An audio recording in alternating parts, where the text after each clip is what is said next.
Welcome to Missing the Mark, where we look for meaning in strange places. I'm Christopher. Today I'd like to talk about a little snippet from Pope Benedict, although he might have been Cardinal Ratzinger at the time, which my friend Yves Kanainen had quoted. And in this, Benedict himself is quoting Martin Buber, telling a story. So there's a little bit of a bookend by Ratzinger, and then the main portion is by Buber. And then I want to talk about why the thing that goes on here is legitimate, because it's an interesting example of something that is not legitimate in the general case, but is very legitimate in the specific case. So, Ratzinger says, anyone who makes up his mind to evade the uncertainty of belief will have to experience the uncertainty of unbelief, which can never finally eliminate for certain the possibility that belief may after all be the truth. It is not until belief is rejected that its unrejectability becomes evident. It may be appropriate at this point to cite a Jewish story told by Martin Buber. It presents in concrete form the above-mentioned dilemma of being a man. An adherent of the Enlightenment, writes Buber, a very learned man, who had heard of the Rabbi of Berditchev, paid a visit to him in order to argue, as was his custom, with him, too, and to shatter his old-fashioned proofs of the truth of his faith. When he entered the rabbi's room, he found him walking up and down with a book in his hand, wrapped in thought. The rabbi paid no attention to the new arrival. Suddenly he stopped, looked at him fleetingly, and said, "But perhaps it is true after all." The scholar tried in vain to collect himself. His knees trembled, so terrible was the rabbi to behold, and so terrible his simple utterance to hear. But Rabbi Levi Yitschak now turned to face him, and spoke quite calmly. "My son, the great scholars of the Torah with whom you have argued wasted their words on you. As you departed, you laughed at them. They were unable to lay God and his kingdom on the table before you, and neither can I. But think, my son, perhaps it is true." The exponent of the Enlightenment opposed him with all his strength, but this terrible perhaps that echoed back at him time after time broke his resistance. And then Ratzinger comments, "Here we have, I believe, in however strange a guise, a very precise description of the situation of man, confronted with the question of God." And what I'd like to talk about is, why is this entirely legitimate? Because perhaps it is true is not in general a good argument. Well, because it's not actually an argument. It's not an argument of any kind, and therefore cannot be a good argument. But to take sort of like a specific example, if you're thinking about, like a question like, do beavers mate for life? Saying perhaps they do is, well, kind of not very much of anything, really. You could just easily answer with perhaps they don't. But here's the thing, and here is what is so distinct from that sort of question to the question of God. And that, it really is going to come down to epistemology. But basically, the question of whether or not, beavers mate for life, or whether or not oil was made biogenically or abiogenically, whether oil is, essentially decomposed plants and dinosaurs, or whether oil was created by geological processes. Different theories, different scientists hold to these different theories. Although there's a geographical thing, so most people in America will tend to be familiar with the biogenic theory of oil, whereas the abiogenic theory of oil tends to be more common among, say, Russian scientists, as I've read. Anyway, like a question like that has no implication whatsoever on the person who is asking the question. The person who is asking the question has the nature of this question asker, and whatever the answer to the question at hand, whether beavers mate for life, or whether oil is created biogenically or abiogenically, or well, both, or whatever, neither of those influences has anything to do with whether or not the one who is asking the question is able to understand the answer. He either is or is not, but that's entirely in his nature. But here's the thing about the question of God, because God made man. And so, the question of whether or not the man can understand the answer is dependent upon how he was made. Was he made by God, or was he made by, just sort of a grand cosmic accident that no one did? I mean, language kind of fails to describe the atheistic case, but roughly speaking, is man nothing but an accident, just the cleverest of the beasts that happened to crawl the earth by sheer chance for no purpose? Or was man created in the image of God and therefore intrinsically capable of understanding the workings of creation?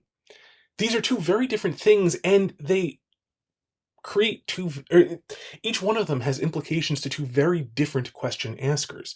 In the one case, if man is created in the image of God, you expect rationality, because man is created in the image of God, because God created the world according to a rational plan and has given to mankind a rational mind. I'm trying to retreat slightly from the biblical language, which comes so naturally, because you can do this from a natural theology perspective. But if the world was created according to a rational mind, and we were given rational minds, it follows then very naturally that we would be able to actually understand the world, that we can have confidence in our conclusions. On the flip side, if man is nothing but the cleverest of the beasts that walk the earth completely by accident, then there's no reason in the world to suppose that our thinking actually works. And you can see this. All you have to do is look basically at generally speaking, at least two-thirds way intelligent atheist who is trying to answer the argument from motion, that's to say, the argument from change, the argument from contingency and necessity, any of these things, any of those sorts of philosophical arguments that show that from creation that God exists, that basically the response is like, well, okay, I'll admit the argument sort of works, but on the other hand, how do you know that we can actually know this? I mean, the argument seems good to us, but maybe our rationality is only limited to the things within our practical experience, and reason just completely breaks down outside of it. Maybe the law of non-contradiction isn't true. Maybe the law of non-contradiction only holds within our limited experience, and so it's useful for making cell phones, but not useful for thinking about the origins of the cosmos. Things like that. They're all some form of saying that, well, human rationality doesn't actually work. We're not capable of actually knowing truth. But the thing is, that itself is conditioned on the answer to the question. You can only say that human reason doesn't work for knowing truth if you have already presupposed that we were not created with the capability of actually knowing truth. There's some hand-waving and fancy stuff you can do to try to define knowledge in such a way that it's completely and utterly impossible, but if you leave that out of account, the fancy stuff that would say that knowledge is simply just intrinsically impossible by defining knowledge incorrectly, the answer is entirely dependent. The question is dependent upon the answer to the question, and this is unique. This is pretty much, there are a bunch of related questions about the nature of human beings, but basically, as long as any question which has to do directly with the nature of the human mind is one in which the question presupposes some sort of answer. You can't, if you hold, for example, that life is entirely an illusion, if you hold, for example, that you're in the Matrix and that classic formulation, then no amount of talking about, even something like, say, what an fMRI machine does when it, looks at I think fMRIs look at blood flow in the brain, if memory serves, or the other things like, EKGs looking at electrical activity and so on. If you look at those, they don't actually tell you anything whatsoever about the brain, unless you're presupposing that this is actually going on, that your observation of these phenomena has some correspondence to actual reality. And there are people who very much deny that. Various types of certain types of simulation theories, where people go with that, have that implication. And so anything which has the implication of how the human mind actually works and what the capabilities of the human mind are, put you in the very strange circumstance that the question presupposes its answer. Or at least the question presupposes some answer to it. Every question about it is going to presuppose some answer. You can't talk at all unless you presuppose that some amount of knowledge is possible. Technically you can, but you're lying. Necessarily. I mean, strictly speaking, you would be lying. That is to say, you would believe, according to your theory, that you do not know that anything you are saying is in fact true, and speaking with reckless disregard for whether or not the things you're saying is true is a form of lying. Now, lying does not, properly speaking, require that you have to know positively that it's false. You just have to have no reason to believe that the thing is true. And if you hold that human knowledge is impossible, you hold that everything you say is outside of the realm of your own knowledge, and therefore that you are lying.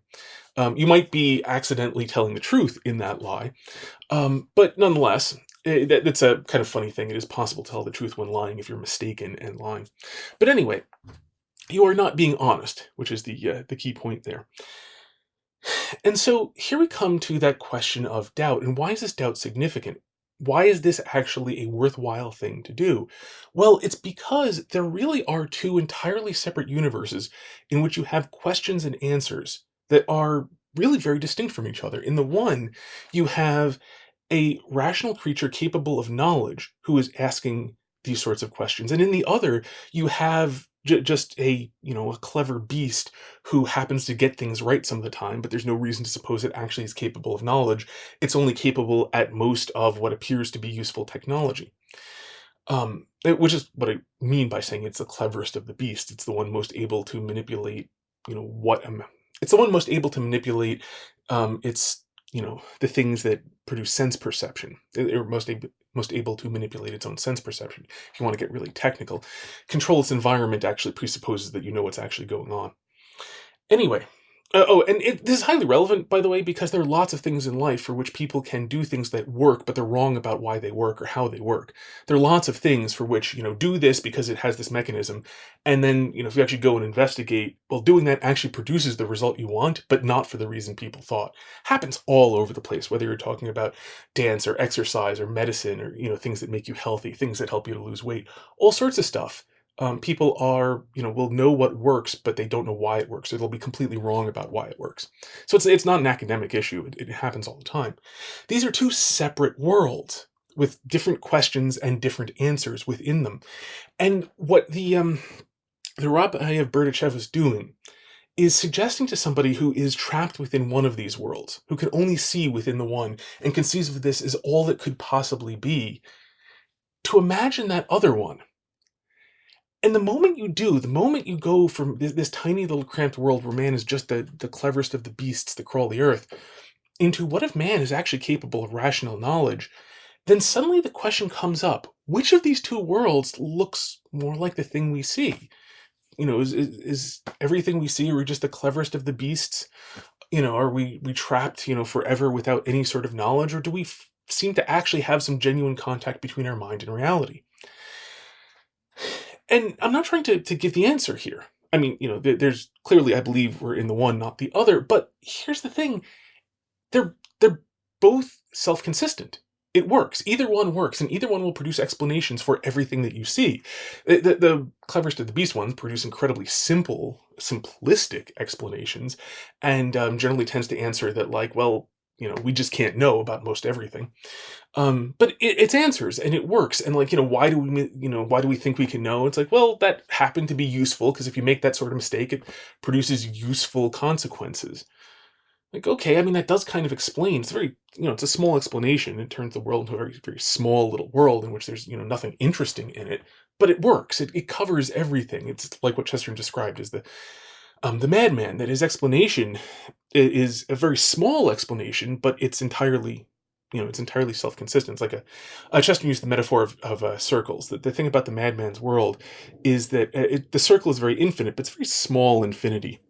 The other world, the one in which human beings have a rational intellect and can come in contact, and the mind comes in genuine contact with reality and actually knows things.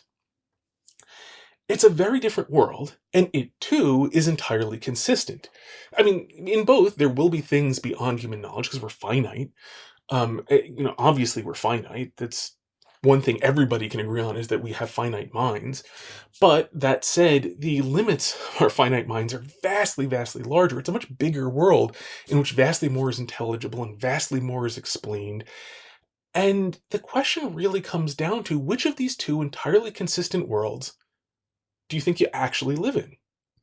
Yeah, I certainly, I'm not trying to disguise the fact that I, certainly believe we live in the one, but I went through this very process myself. This was actually literally my escape from atheism many, many years ago, was to realize that the entire rational consistency of the one doesn't mean it's true. It just means that it is at least possible.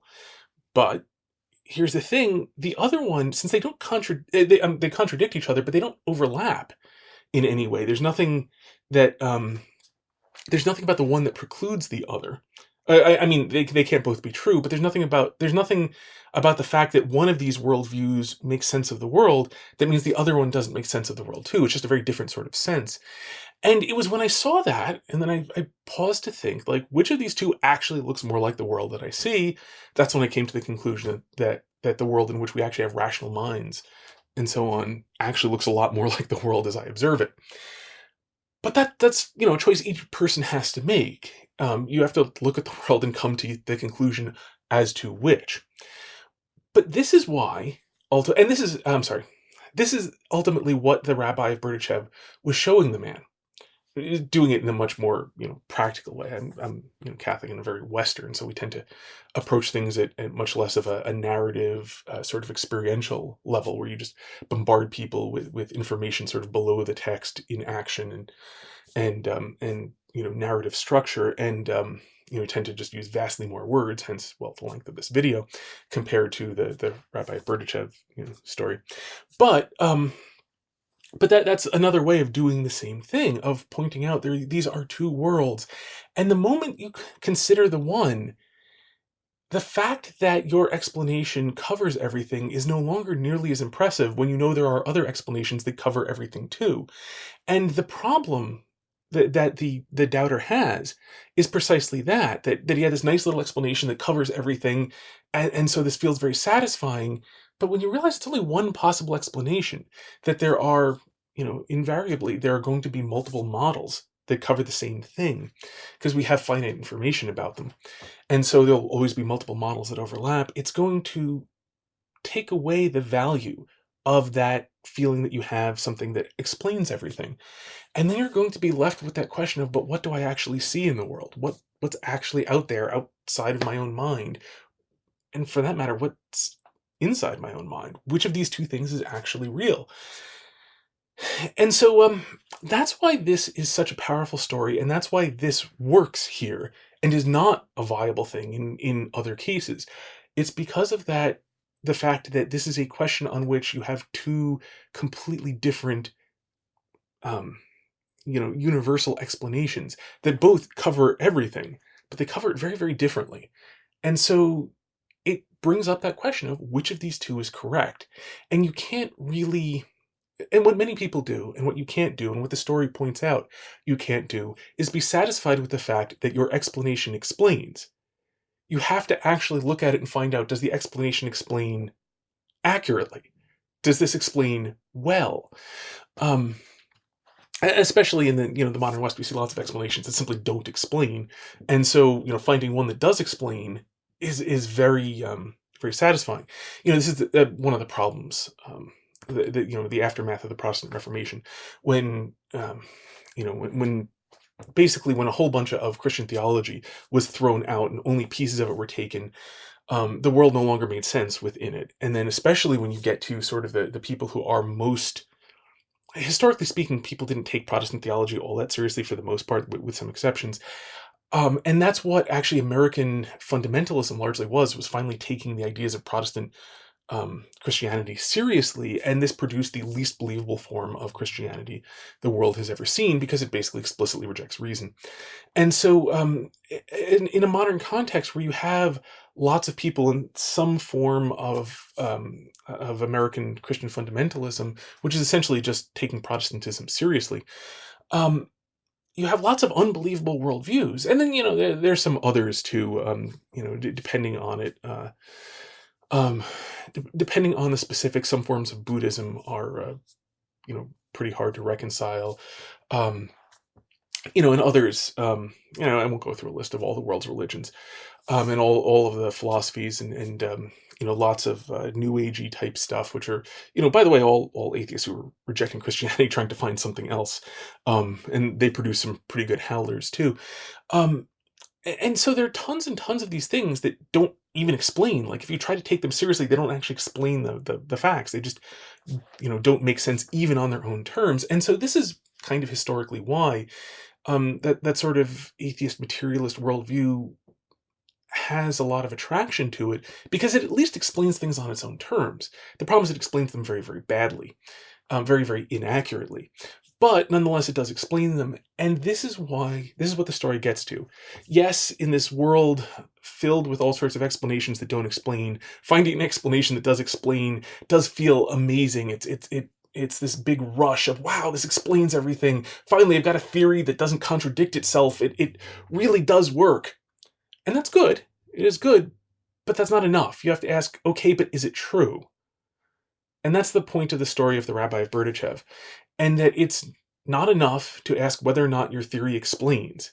You have to ask, not only does your theory explain, but is your theory actually true? And that's what Ratzinger is referring to as the uncertainty of doubt. That if you're going to doubt things, you have the problem that your doubt may be wrong. You may be doubting things you actually know. In which case, your doubt is entirely unfounded. When you're doubting something that you know, you're misplacing your doubt. And so the doubt feels good because it sort of, is coherent, but that's not enough. You have to actually take it the step further and find out, is the thing actually true? Not just, is it intellectually satisfying because it's at least coherent. So I get it, as I said, in the modern context, why intellectual coherency would be so extremely, energizing. But it's not enough. It has to be correct, not just intellectually coherent. So, until next time, may you hit everything you aim at.